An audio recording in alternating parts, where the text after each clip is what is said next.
Weirding Way Media.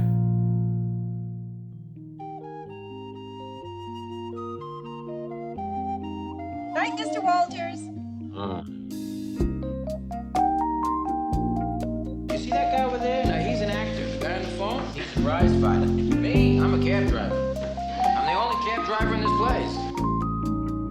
Good evening and welcome to Night Mr. Walters Taxi Podcast. I'm HP, your co-host, and with me as always is my other co-host, Father Malone. Father Malone, how are you this evening? I'm well. It's good being in the presence of a sex god. Oh, hey. We are talking Taxi season. I'm just going to let that hang. We're going to talk about Taxi season 4, episode 12. Bobby doesn't live here anymore. This was written by Glenn Charles and Les Charles, the Charles Boys. This is the second episode in a row that they've written, Father Malone. And directed by the late lamented James Burrows. What were you going to say? Not on a roll.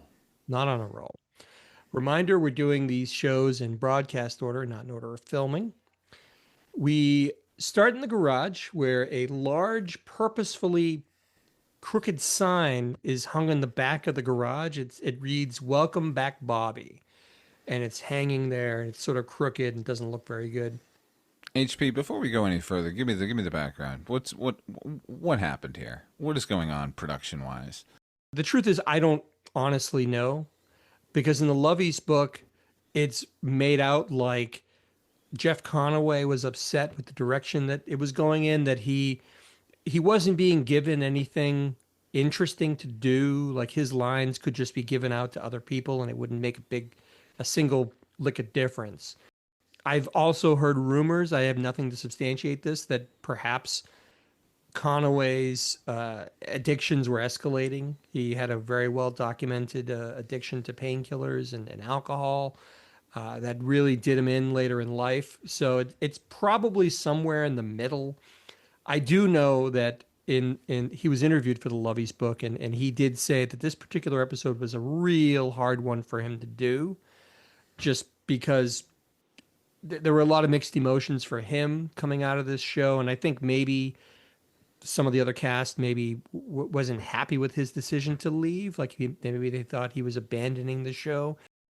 My opinion is I always loved Jeff Conaway on this show. I loved the character of Bobby Wheeler. I thought he filled the necessary character void of the struggling actor who's driving a cab to make ends meet.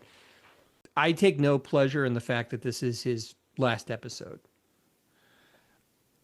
I think that maybe the addictions were a problem, but I think everyone was probably doing a commensurate amount of cocaine on the set of Taxi at this time in 1982.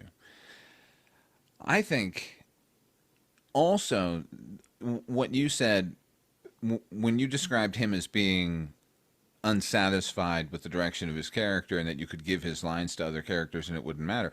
I had read that was a producer's epiphany where that he was not available one week for filming. They just gave his part to other characters and stuck his lines in their mouths, and they were like, well, that didn't change anything at all. We don't really need Bobby as a character. To me, what I think happened is that they just fell out of love with the character. The same way they did John Burns. At a certain point, they just stopped thinking of ways to feature Bobby as a character. And they kind of just kept giving us the same episode over and over again. Bobby gets his dream job. That dream job gets taken away. Hey, what's this episode about? The irony here is that we get the last aspirational Bobby episode. That's what we're getting here. It's just aspirational. Just spoiler alert. It's the same fucking story from season 1, man.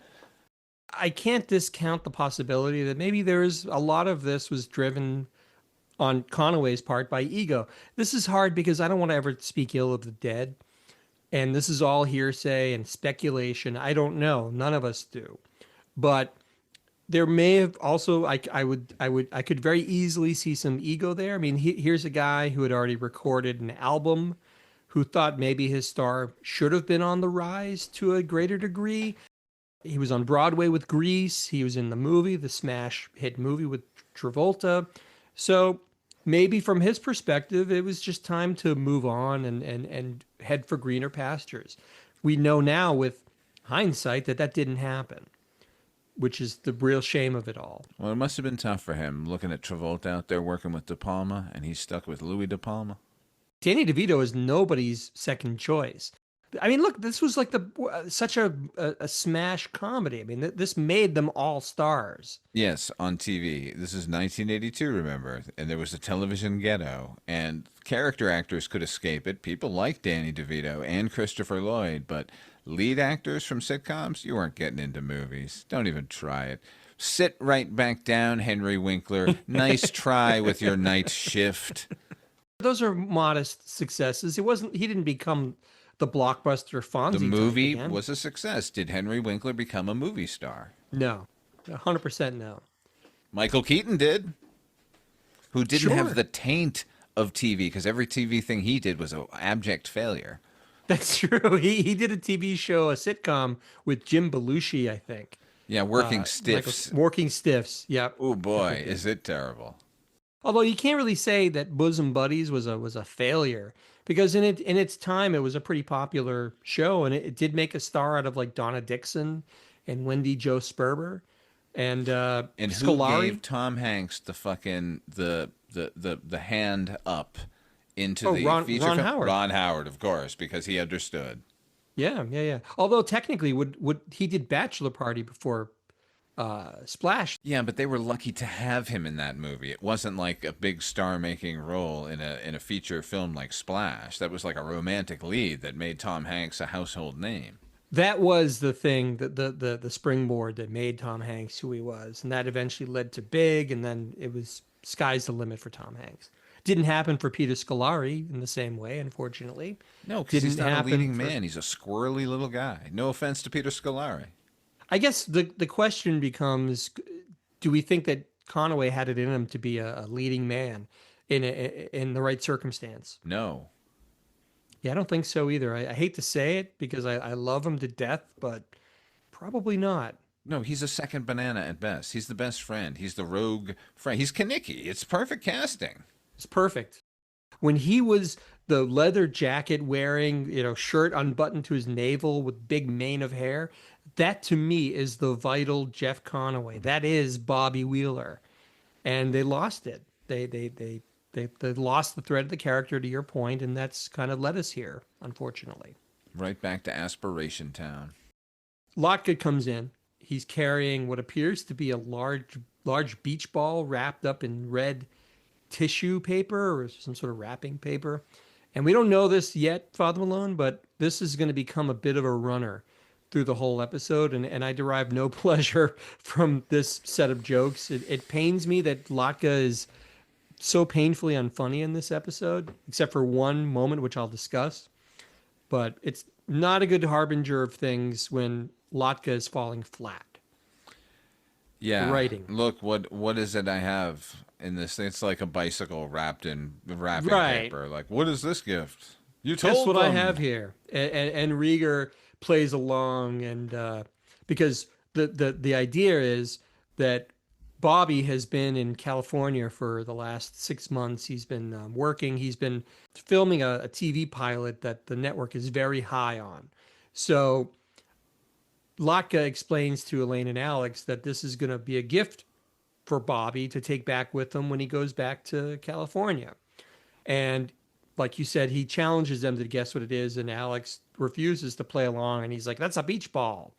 And then he says, well, what color is the beach ball? And then he says, well, red, green, blue, and white, and blah, blah, blah. And it's a silly guessing game that goes back and forth.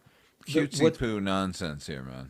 Who cares? One interesting thing that I took out of it is that he ends up asking Alex to try and fool Alex. Ultimately, he asks Alex what it costs. Alex guesses $10, and Lotka is like, oh, okay, you're right. Who the fuck buys a beach ball for $10, Father Malone? I wouldn't buy a beach ball for $10 in 2026. That's what I'm saying. The beach balls are like companies give away beach balls with like their logo printed on it. I mean, beach balls are not like a heavily prized. Google that shit. Average price of beach ball, 1982. And $10 in 1982 is probably more like it's like $20 now. That's a lot of money. So I call kind of bullshit on that, but nevertheless, when this silly bit of escalation runs its course, Elaine, in a bit of exposition, points out to Latka that Bobby hasn't moved to California yet. He just went there for a pilot. And she also throws in the fact that because he bought Bobby a gift, that'll make the rest of them look bad, which is a very, Not Elaine. that's not Elaine. That's not very generous on her part to even say Banta that. would have said that. Inexplicably, Latka says, well, Bobby is going to expect it from him because Latka is his best friend. Now, side note, Father Malone, in 4 seasons of Taxi, has Latka ever demonstrated any sort of one-to-one relationship, friendship with Bobby? No. No. That's why this is a good joke. I enjoyed this joke, actually. I didn't take it as a joke because what happens is Tony takes umbrage at this. He hears this and he gets all upset because he declares rather loudly that everyone knows that Tony is Bobby's best friend. And they get into an argument, but perhaps Latka senses Tony's animal aggression. He backs off his claim and then proclaims that he's going to return the beach ball and get something else for Bobby instead. But this is not the last time we're going to see this. Tony confides to Elaine and Alex that Bobby's been in California for 6 months already, and he's hoping that Bobby hasn't changed. And then Alex, setting up a bit of visual humor with Jim, declares that people from California can be pretty strange. And that's when Hello. Jim, yeah, it's the Squiggy effect. He comes in, Jim comes in, the juxtaposition. Oh, here's a weird guy. And then Right here in New York City. Look, Right weird here people in- are everywhere, everybody. Now, another side note, maybe for the first time ever, Father Malone, Alex slaters when he sits down at the card table. Did you notice this? Do you know what I mean by slatering? Did he spin the chair around? Well, he didn't spin it, but he sits on the chair so that the back of the chair is effectively against his chest. So he's sitting on the chair backwards, Yeah. which I call slatering in deference to Saved by the Bell, of course. We used to which talk about this with Tony all the time because he used to do this. Tough guy Tony bullshit. Right. Tony has done it, but I don't recall Alex ever doing it. Gee, I can't recall him ever doing it either. The man of the hour comes in. It's Bobby. And he gets this big round of He's applause. resplendent in his glory. Look at that mane of hair. Oh, look at him. He looks like a college professor. He's wearing a brown tweed jacket. He's got brown slacks and kind of a grayish open collar shirt. He's not classy. a good look.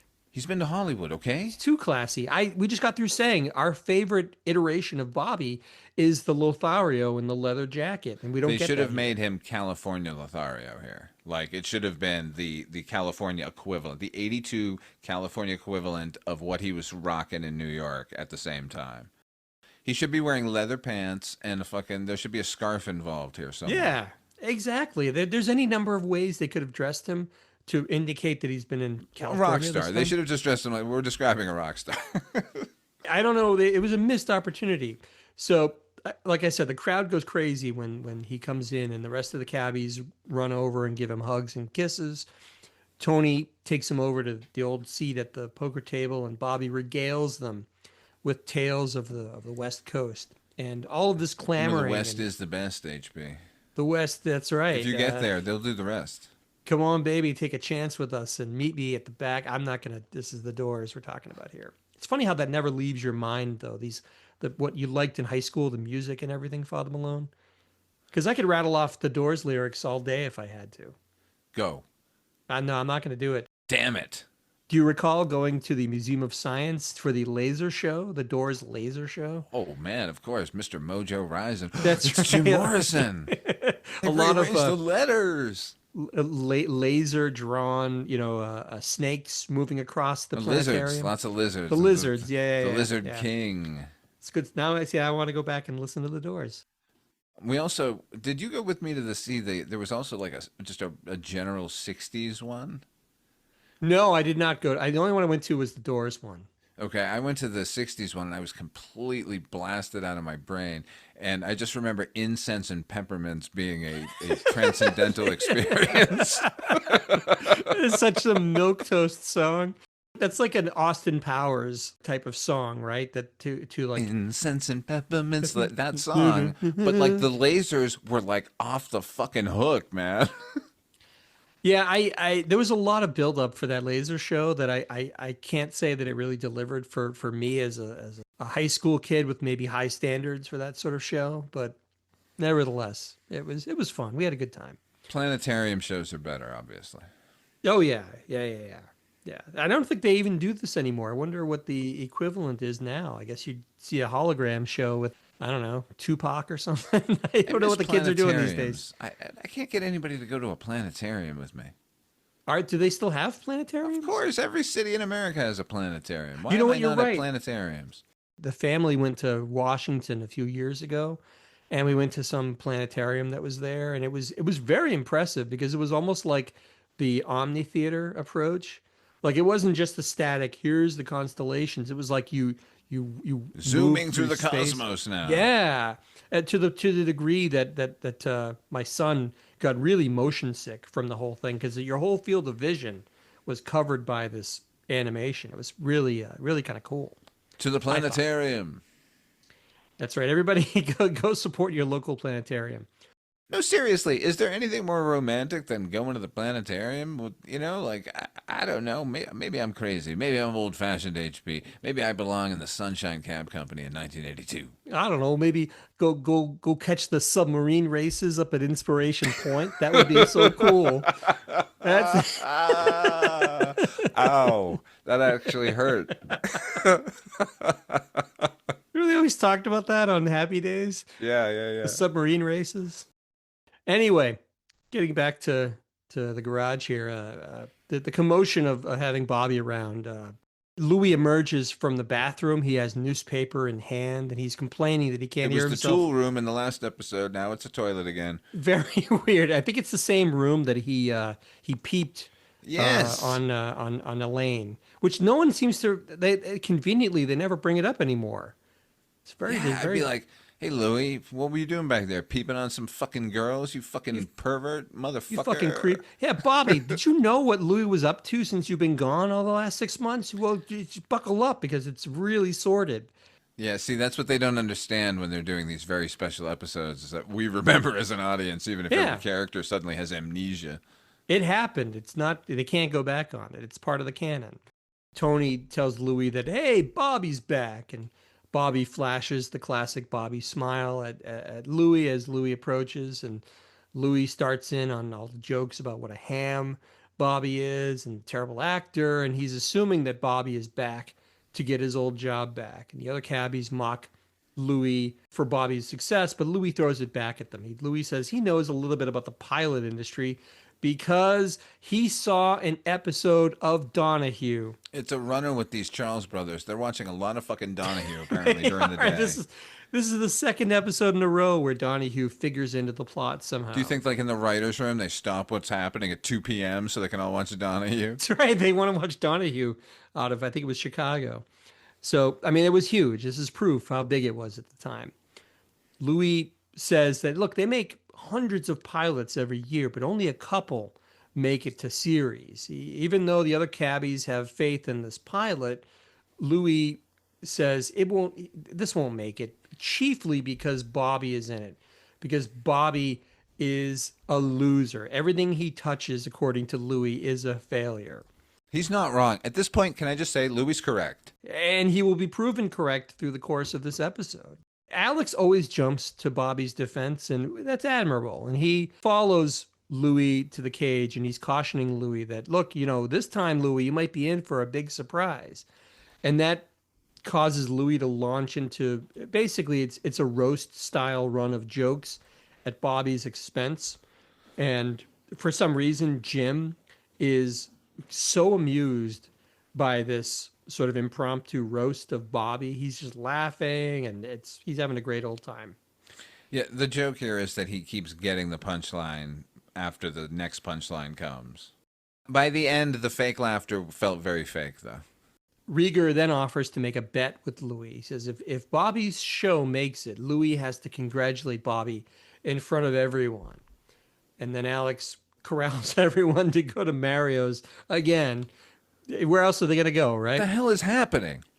It's crazy. As Louie continues his routine, his roasting routine, to the delight of Jim as we fade out into Mario's. Bobby is leaving a message on the bar phone for his agent to call if he hears anything. Side note, now this is a weird runner in this episode. Somehow that sad-looking "Welcome Back, Bobby" banner has Yeah. followed them to Mario's. Now it's hung up crooked in the back of Mario's. It's bizarre. What they're giving us here in the last episode is they're giving us the quintessential Bobby aspirational episode for the last time. Please stop. I can't believe it. And they're fucking ending him like this. This is so lame. You know, at one point he was dressed as a bunny doing a scene from Whose Life Is It Anyway for a children's party. Like, there's real good potential with his character, and they could have done something great with this whole like pilot thing going, you know? Like, maybe he could have gotten a win here at the end, you know? Yeah, or you suppose there's even this remote possibility that they could have spun off Bobby into his own show? Like, Yeah, but only you and I would have watched the Bobby Wheeler in Los Angeles show.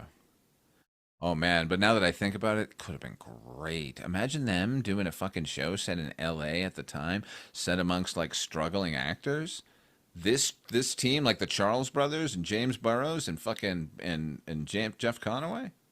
James Brooks. If they were doing it, I would have been all in. I mean, it may not have been very good. It may have been like, what was the Joey Tribbiani show when he spun off from Friends that was famously terrible? This would not be that, sir. This would be good. It could have been, but I guess Bobby Wheeler, Man About Town in L.A., like Bobby Wheeler, working actor. it would have been great. Every once in a while, you could have one of the taxi people come out to visit him, and Absolutely, you know? Banta comes out, you know? Yeah, they tomcat around L.A. or Hollywood. It would have been fantastic. He meets all the other waiters at the restaurant that Bobby works at. It's discouraging as a viewer to see him go out with another stupid aspirational episode. I can only imagine how he felt about it. His own trepidation about where the character was going. It's borne out in this episode because they can't think of anything original for him to do. So it's just the same. Let's go back to the well. Even when they're getting rid of him, it's like, oh, well, let's do another. He gets out of here, but he doesn't get out of here. Like, shouldn't he get out of here at the end of this episode? It's a bummer all around. I have to say, this is not an episode that I take any real pleasure in watching. Just another spoiler alert. So Bobby takes a seat at the table, the customary Mario's table, the Last Supper style, where there's one side that they don't sit in because their backs will be to the camera. Elaine asks about the pilot, and Bobby explains that it's an hour-long drama about an old family clan in Idaho, and it's called Boise, which reminds me of, I think Carol Burnett did a parody of a soap opera some years ago called Fresno, Yeah. which it seems like, but this Bobby is serious. This isn't a comedy that he's in. This is a drama. No, they're all doing parodies of Dallas, by the way. Those nighttime soap operas were really So popular. now here's another rural super soap opera, but it's Boise. By the way, sounds terrible. I would not watch the show. Have you been to Boise? Have I ever been to Boise? Never Yeah. been to Idaho. Oh my God, man! It's sorry to everyone in Idaho listening, but I do not like your state. There, you know what? There is a '50s diner in Boise where the girls still wear roller skates, and they have good fried chicken. So there is some goodness to Boise. I bet there's more to it. Obviously, I have a friend who lives in Boise who I never speak to anymore. But anyway, I would not watch it on television week to week. A nighttime soap opera was never something that I would be interested in anyway. You didn't watch Dynasty? No, man. Did you? Yeah. It Are you held crazy? no interest as a kid. Like, I can't relate to any of that bullshit. HP, if you stayed up to watch Dynasty, you got to stay up till 11 p.m., brother. It was all strategic. I didn't give a shit what I was watching. I was staying up. Maybe that's why I never Put got on to see it. Donahue for an hour. I'll watch whatever the latest housewife trend is. No, the closest I think I came, like I might have watched a little bit of Hill Street Blues, which is not the same. It's obviously a police drama. We've got those Hill Street blues. Is that an SNL? Was that a No, Bill Murray? that's a real song, Hill Street Blues. And Well, I know the saw song. Yes, and I saw John Schneider singing that on a fucking award show in the mid '80s. They had lyrics to the Mike Post song? Yes, singing it as a duet. I should pull that up and maybe send it to you and cut it in here. But John Schneider, it's like him and this girl, and they're singing. And he's like, "We've got those Hill Street Blues." I can't believe wow. I've been carrying that stupid knowledge for nearly 40 years, more than 40 years. Oh in my man, head. YouTube to the rescue! I'm gonna have to check this out. So Bobby's gonna play the oldest son in this Boise, Idaho clan, and He's Bobby. Patrick Duffy. He's playing the Patrick Duffy part. Yeah, exactly. Was Patrick Duffy supposed to be like the virile older son of the Dallas clan? I don't know. They just seemed analogous. Patrick Duffy was probably like 28 years old when he made that. Yeah, but that sounds about right. But to me, if I go back and watch like footage from that era, he looks like he's pushing 40 easily. Like people just looked older. That's indicative of everyone at that time period. Like you and I are way older than Wilford Brimley was during The Thing, but like right. He looks like a fucking fossil, and I think we look okay. Yeah, I was just last night. I was actually watching the Karate Kid, the original Karate Kid. Of course, I had to look up how old Pat Morita was, and Pat Morita was legit 56 years old, which isn't that much older than we are. Father No, Malone. but we're talking about generations of people who did not give a shit about their bodies at all, and ate the worst stuff, and smoked and drank, and lived fucking hard, and expected to be that craggy when they got to that age. And then at a certain point, everyone went, "You don't have to be craggy. We can just be okay looking." Yeah, we could just take a little better care of ourselves. Hey, you know what? Maybe we should just drink more water, everybody. That was a meme a while ago where it's like, Tom Cruise is way older than Wilford Brimley was when he did Cocoon. And Wilford Brimley can barely do a cannonball into a community pool, and Tom Cruise is hanging off the sides of airplanes that are taking off. So, yeah. I found this sort of odd. Bobby, he's crowing Father Malone about potentially making $3,500 per week if this show goes to series, which Alex says, hey, that'd be pretty. He's like humoring him. He's like, hey, that'd be pretty good, Bobby. So I went and plugged the numbers in to amortization.org. Do you know how much $3,500 in 1982 would be now, Father Malone? $8,000. No. Today, that would be the equivalent of $12,065.84 in 2026 money. So if you do the simple math, let's I know that a season isn't 12 months or 52 weeks, but let's say if he was going to do an hour-long drama he would be doing 22 to 24 episodes. Well, let's assume for a minute that we're talking 26 weeks of work, okay? That would be roughly $318,000 in 2026 money. Pretty good. I'd say that's very good. Who wouldn't want to make that money today, let alone in 1982? Yeah, man. I'll take $3,500 a week. That's healthy for somebody who's just starting. That's their first series. Sure. Yeah, man. And could you imagine that could be the first episode of the Bobby Wheeler pilot for the show that you and I are going to write? Yeah, Boise, Bobby Wheeler. Like, what would the name of the clan be? It would have to be some play on No. potatoes. We're not going to write this fucking Boise show. We're going to write Bobby Wheeler in L.A. making the show Boise. Making the show. Yeah, but we would have to figure out the show Boise because we would have to know what all the characters they're playing. You got to, because there has to be some footage of No, the here's show what within we the would show. do. Episode 1 is the Los Angeles portion of this where he comes back and they fire him. And then he goes and does a really fun made-up show that we can control that does not take place in Boise. He tries out for what's the 82, 83, what we're talking about. So what was really popular? Oh, I know. We could put Jeff Conaway in a fantasy series where he has to ride on horseback and pretend it's medieval times, and it's clearly shot in California. Oh, wait, no, he did that. He did that. What was it called? Wizards and Warriors? HP, I will totally review Wizards and Warriors with you. You know what? I'm not even kidding. I have that complete series on DVD. You can't hear my eyes widen in sparkle over the airwaves. Just then, Tommy, he announces that Bobby's agent is on the phone. And Bobby takes the I call. can't do it. You open the letter. No, you open the letter. I can't talk. Someone else talk. So he does the thing that everybody does, where he It's takes the good news, but call. they pretend it's bad news. Everyone does this stupid bullshit. It's so stupid. He walks over and he's like, "Hey, guess what? The party's over." And they're all like, "Oh, you lost the part, huh?" And they said, "No, because now the party's going to be at some ritzy hotel. We're going The to really party." plaza. The plaza, you know? We cut to a fancy hotel room where all the cabbies are milling about. Now that fucking banner is back, Father Malone. Only now it doesn't say like "welcome back" or whatever. It says "go get him, Bobby." It's the weirdest fucking thing ever. It's shape shifting, It's a golem.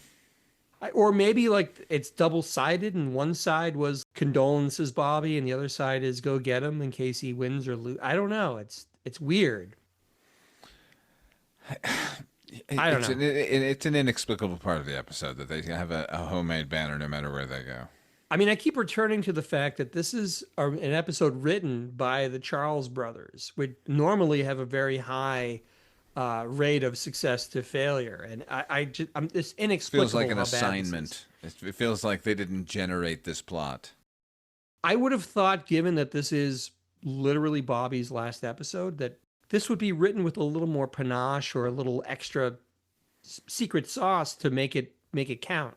Because he was on the show for the last fucking years. He's one of the original players. So they should have done him better than they do here. Agreed. It's depressing. Bobby's chiding the room service guy about how the champagne isn't cold enough. He's doing this, you know, pretentious bullshit. Side note, this is not a very good set. We compliment. It feels like we compliment and come down on these sets in equal measure lately, but this one it's so small for like a fancy hotel room, and there's way too many paintings crammed next to each other on the wall to look like anything but overcrowded. It just looks like this shortcut at making something look fancy. What did you think? Yeah, and there's just a bunch of flats outside the windows to be New York City. It doesn't. It feels like a regular old sitcom set of what a fancy hotel room. It doesn't feel like what the people at Taxi have been doing for the past 4 years. It was a disappointment. So Alex makes a toast to Bobby, who declares that there's no one he'd like to share the moment with than all of them, the rest of the cabbies. Bobby is he's happy to have all of his good friends around him. Just then, right on cue, the phone rings. Hello. Tony answers. It's, "Hey, Bobby, it's your agent." We know what's going to happen here. So lame, man. Just let him have a win, for Christ's sake. How about that for the episode? You know, why can't our lasting image, final image of Bobby be, hey, he's going to be a success somewhere? But no, he takes the call. He does the bullshit where he's like, "Well, no, wait, they can't do this. No, Sid, you gotta." Okay. So by his side of the conversation, we know that he lost the fucking part. And we go to commercial. Now we come back. Alex is upset. He can't believe they're going to recast Bobby's part. So to add insult to injury, Father Malone, not only is the pilot still a go, all they've done is replace Bobby. Because that's an old story. It is, and the stated reason why they replaced him is because Bobby says they didn't think he was sexy enough. True. Which it's true that he isn't sexy enough. Not in those clothes. No, he looks very bookish. Far and you too can bookish. imagine what he was dressed in as one of the clan of potato farmers or whatever the fuck industry that family is engaged in the hour-long drama Boise that's going to be canceled after 3 episodes. And by the way, in the midst of all this, I'm not going to go into the details. Lockett comes in yet again to try and give him the beach ball. And then Bobby has to tell him, "No, I'm not going to go to California," and Lockett, whatever. Why wouldn't he go to California? He just almost got a fucking pilot. Well, that's what we have to sort through here. Because what happens is after Bobby explains, that they didn't find him sexy enough, Alex it kind of takes umbrage at that, and he says he's not going to let Bobby give up. But Bobby is sort of insistent that he's just going to crawl back to Louie for his old job back. It's the old tale of Bobby kind of reaching for the brass ring and missing it at the last minute. Alex and Elaine continue to try to buck Bobby up, and then Alex, this is sort of odd. Alex rallies everybody to talk about the good things that Bobby's got. And I don't know if I should be glad that we're spared the scene of them all telling him good things. Was I ever stoked when we suddenly dissolved to the New York skyline that we weren't going to have to do the other thing they do in every Bobby aspirational episode, which is they talk him off the ledge. You have to admit, it's an odd decision to completely gloss over that part of it and just kind of skip to the next morning. You know, it all feels like a kind of a fuck you, this episode, to Jeff Conaway. Kind of, yeah, kind of. So then it's the next day. The B-roll is, I think, meant to convey that it's the early morning. So they've been up all night at this. Praising Bobby. They've just been prostrating themselves at Bobby's actorly feet. We're not worthy, all this kind of stuff. So Bobby thanks them all for everything and says he even feels better about getting his old job back.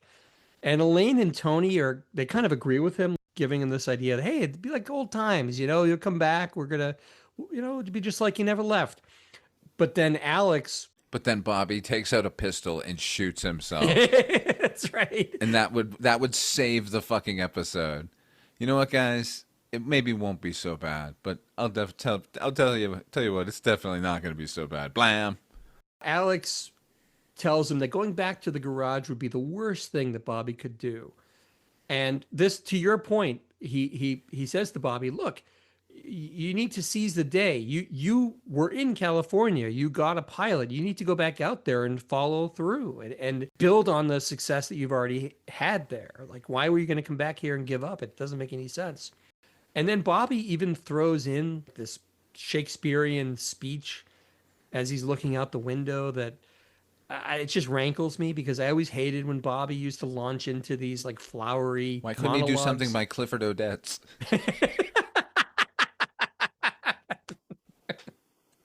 I'm a man. Can't you? Bobby finally says he's going to be on the noon flight back to California. So he's made up his mind. He's gonna stick it out in California and see what happens. And we cut to the garage where Bobby hustles in to tell them that he's on his way. Louie comes in and Louie starts to congratulate him. And Bobby goes to try and stop him, but Alex says, no, let Louie continue. I think, this is their way of getting back at Louie yet again. And Louie's speech to Bobby is actually very, very from the heart. He tells him that he was wrong about Bobby, that he's probably talented, which is why he's getting out of the garage. And maybe someday when he becomes a famous actor, he can send Louie a picture when he's famous. I liked Louie's speech because it's, like I said, it's humble. It seems sincere, even though you can tell he doesn't want to deliver it, but he has to admit, you know what, I've been giving you guff all these years, but obviously you've got talent. By the way, trivia question for you, Father Malone. Do you remember once upon a time, Louie, this might go back to the first episode. Remember Louie said there's only one guy who made it out of the garage. Do you remember which actor he was referring to? We were just talking about him earlier. We were? Kind of. For some reason, I can only think about Robert Mitchum, but I know that's not in any way the answer. No, it's James Caan. Oh, James Caan. Absolutely. He said the only guy who got out was James Caan, and he'll be back. That's right. I think that was the first episode when he's talking to Elaine, I think. Yeah, and it should have been the final episode. The last shot should have been James Caan walking in and going, all right, I'm back. Bobby tells Louie after this speech that he's given that he wants to give Louie a goodbye gift. And Bobby comes clean about getting fired. And initially it sounds like Louie is crying, hearing this tale of woe. But then he kind of comes up and he's laughing his ass off. And even walking away, he even jumps up in the air and clicks his heels. Louie is so happy to have another go at Bobby. But it's nothing we haven't seen before a dozen times. And then here's where it's meant to be tugging at the heartstrings, but there's just something that rings false to me. Bobby says his goodbyes to every cabbie in turn. This is like the Wizard of Oz moment where Dorothy says goodbye to the Tin Man and so on and so forth. And eventually they all leave. They say their goodbyes and leave the garage, except for Alex. Alex tells Bobby goodbye, and Bobby gives him the, hey, it's not goodbye. It's more like, see you later. We'll see each other a lot. And then Alex, and I like this about Alex. Alex has none of it. Alex knows that if Bobby makes it, he's going to be traveling. He's going to be making new friends. He's going to be busy. He tells Bobby in no uncertain terms, if Bobby makes it, there's a really good chance that they'll never see each other again. And then he says, hit the button on that is, Alex says, so here's hoping we never see each other again. And they give each other a hug, and Bobby leaves the garage for good as we fade to black. Episode is over.